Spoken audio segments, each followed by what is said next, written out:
All right, let's dive straight into this explainer. We're going to be tracing the magnificent, honestly mind-boggling journey of Indian art. Our goal today is to explain everything in detail, breaking down millennia of history into a clear, visual timeline of techniques and styles. From the very first scratches on cave walls, all the way to the complex metaphysical abstractions of the modern era, the evolution of creativity on the Indian subcontinent is just a fascinating story of engineering, deep spirituality, and brilliant cultural fusion. We've got a lot of ground to cover today. Here is our agenda. 1. Prehistoric and Indus origins. 2. Early empires and Buddhist art. 3. The Gupta Golden Age. 4. Hindu temples and bronzes. 5. Indo-Islamic architectural marvels. And finally, 6. Modern and contemporary painters. Section 1. Prehistoric and Indus origins. Imagine walking into the caves of Bhimbetka, scattered across the Vindhya Hills. What we see here is literally a staggering timeline of early life. We can track a distinct shift in style as we move through the eras.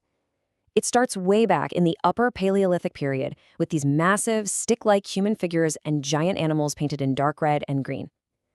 But by the Mesolithic period, as early humans shifted from nomadic hunting to forming closer-knit settled communities, there's an absolute explosion of smaller, highly detailed paintings. Suddenly we see intricate hunting scenes, people playing musical instruments, even pregnant women. And get this, the artists created these incredibly durable colors by grinding up minerals like hematite and chalcedony, then mixing them with animal fat. It's a stunning visual diary of human survival.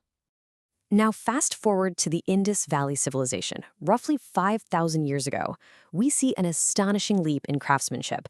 Take the famous bronze dancing girl. She's a highly expressive figure with this relaxed, confident stance that proves these artisans had already mastered the incredibly complex science of metal casting. No way around it. That's advanced engineering for the time. On the other hand, look at the red limestone male torso. It showcases brilliant mechanical precision. It actually features socket holes in the neck and shoulders specifically designed to attach movable limbs. This likely means it was used as an articulated toy or maybe a complex religious idol. That level of anatomical and mechanical sophistication in the ancient world is truly mind-blowing.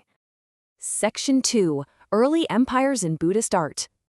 To really grasp the Mauryan mastery for detail and symbolism, we have to look at Emperor Ashoka.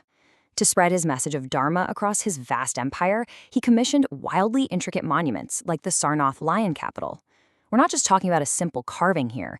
It was an intricate 5-part monument. You've got a monolithic rock shaft, a gorgeous lotus bell base, a drum featuring 4 animals marching clockwise, 4 majestic lions standing guard over the cardinal directions, and finally the crowning Dharam chakra. Today, this exquisitely polished, structurally complex capital actually serves as India's national emblem. By the time we hit the Kushan period, something super fascinating happens. 2 drastically different sculptural schools emerge at the exact same time. Up in the northwest, centered in what is now Pakistan, the Gandhara style was heavily influenced by the legacy of Alexander the Great and Greco-Roman Silk Road trade. Sculpted in dark schist, their Buddhas featured realistic curly hair and heavy flowing drapery that looked a lot like Roman togas. Meanwhile, further south, the indigenous Mathura style utilized easily available reddish limestone to carve these heavy, voluminous, sensuous figures that smiled directly at their worshippers. There are literally 2 completely different artistic languages expressing the exact same religious devotion. Section 3. The Gupta Golden Age. So the absolute pinnacle of this era is undeniably found in the Ajanta caves.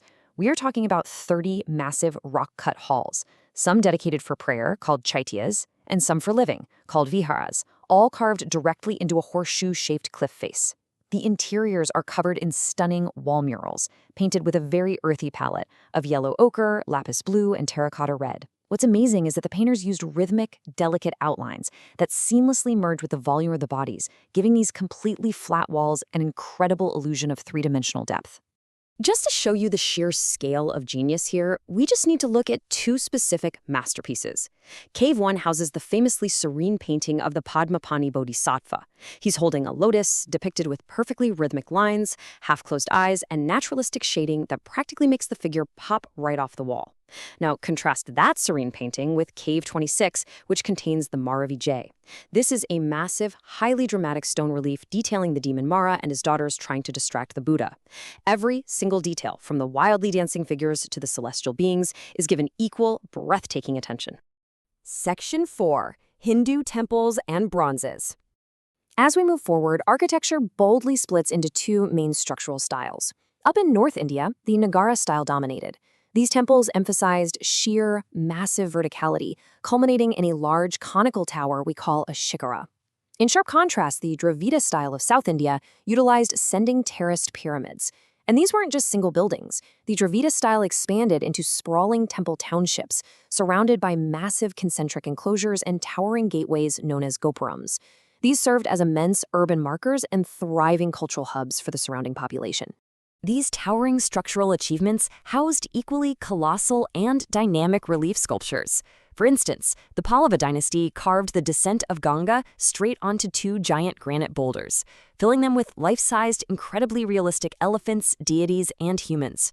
Over in Ellora, the Rashtrakutas carved the Ravana shaking Mount Kailash in such deep relief that it creates a multi-tiered, three-dimensional chamber of light and shadow. And in the Elephanta caves, we find the iconic Trimurti, a massive three-faced idol of Shiva that perfectly balances expressions of serene calm, terrifying anger, and gentle femininity, all contained in one monolithic block. To create these metal wonders, Chola artisans used the cire perdu, or lost wax process. It's a brilliantly complex multi-step technique used to cast breathtaking bronze figures. You don't just carve a statue, you sculpt it in wax, build a thick clay mold around it, fire it to melt the wax out, and then pour in molten bronze. Because the clay mold literally has to be broken every single time to reveal the metal inside, every single sculpture, like the stunning multi-armed dancing Shiva known as the Nataraja, is completely unique. Once you break the molds, you can never make that exact cast again. Section 5. Indo-Islamic Architectural Marvels. The arrival of Islamic traditions brought a massive, transformative shift to Indian structural engineering. Artisans introduced the arcuate form, building actual weight-bearing arches and massive domes. To solve the engineering challenge of supporting these massive round domes over square rooms, they utilized highly complex interlocking blocks, squinches, and pendentives, which effectively transitioned the square corners into a circular base. This allowed for massive interior spaces without needing pillars. Also, because Islamic tradition forbade replicating living forms, the indigenous artisans adapted. Instead of carving statues of gods or animals, they covered every surface with absolutely brilliant geometric arabesques, elegant interlocking patterns, and monumental religious calligraphy carved flawlessly into stone and plaster. We can trace this engineering evolution through three truly iconic monuments. It begins with the towering 72.5-meter Qutb Minar of the Delhi Sultanate, built with alternating red sandstone and white marble. It then reaches its absolute zenith of refinement with the Mughal Taj Mahal, an impeccably balanced mausoleum built of pure white Makrana marble and decorated with intricate Pietro-Dura stone inlay. Finally, down in the Deccan region, the Gol Gumbaz features a massive dome resting on a lotus-petaled base, famous for its acoustic whispering gallery, where a single sound echoes endlessly. Section 6. Modern and Contemporary Painters. Entering the modern era, artists started taking drastically different paths to define Indian art on the global stage. Raja Ravi Varma mastered European oil painting and realism, but he creatively used those imported techniques to depict ancient Indian epics and deities, establishing a visual standard that we still see on calendars today. Rejecting European realism entirely, Jamini Roy went the other way, adopting the sweeping lines and earthy colors of Bengal's Kalikot folk art. Meanwhile, Amrita Shergill fused post-impressionist techniques with this deep, melancholic, emotional gravity to capture the reality of rural Indian women. And then, the next generation pushed things even further into pure abstraction and sharp social commentary. M.F. Hussain brought explosive energy, famously painting figures like Mother Teresa as faceless entities, recognizable only by the blue border of her sari, turning her into a universal symbol of nurturing. N.S. Bendre used cubist geometry to depict rural village life. Then you have the absolute metaphysical plunge, G.R. Santosh painting pure symmetrical tantric spiritualism, and K.C.S. Panikkar fusing complex Malayalam calligraphy with geometric shapes to create these mystical abstract landscapes. As we wrap up this explainer, looking back at thousands of years of continuous, detailed artistic innovation, from the ground-up earth minerals on the cave walls of Bhimbetka, the precise metal casting of the Indus Valley, and the soaring domes of the Mughals, all the way to the cubist interpretations of village life, we really have to ask ourselves a vital question. How does understanding these rigorous, meticulous techniques of India's ancient past completely change the way we view the vibrant canvas of its modern masterpieces?